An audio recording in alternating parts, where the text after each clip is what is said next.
In the previous video, we introduced the concept of local governments and described how these bodies acquired the power to regulate land use.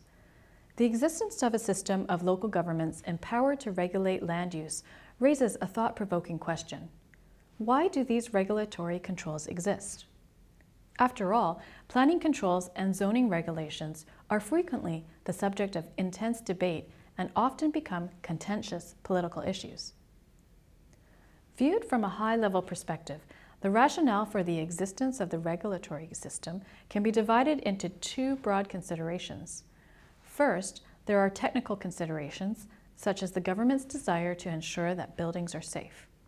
Second, there are societal considerations, such as the goal of preserving safe family neighborhoods. This chapter introduces you to a number of reasons why local governments adopt planning controls. This video will now address a number of these in turn. The most fundamental reason why local governments introduce planning controls is to promote public health and safety. For example, building code regulations are introduced with the aim of preventing the spread of fires, and certain zoning regulations are introduced to control construction in areas which are subject to flooding, which could put residents at risk. Planning controls are also introduced for economic reasons, including the protection of property values. Zoning controls, in particular, are effective at ensuring that property values are maintained. A zoning control might, for example, prevent the establishment of a polluting industrial facility directly adjacent to an existing residential neighborhood, which, if built, would likely drive down the property values of those residential properties. Efficiency, convenience, and appearance are other considerations which lend support to the regulatory system. Zoning regulations are flexible tools that can be used to promote development in a way that allows utility systems to be installed efficiently and ensure commercial development is geographically compact in order to make life more convenient for residents.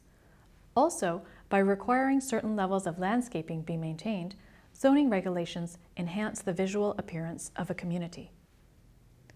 Finally, planning controls can serve the purpose of conserving natural resources. An example of a planning control which serves this objective would be a regulation which requires the preservation of stream banks and ravines. It is relatively common to find stream bank protections that restrict owners from building on certain parts of a property, sometimes up to 10 meters from the stream bank. Another example might be a zoning regulation which prevents urban development in an ecologically sensitive area, demonstrating how local government law can be used to achieve environmental objectives. This video has described to you how planning controls are incredibly flexible tools which may be used by local governments to achieve a wide range of objectives. These objectives may be technical, societal, or a mix of both.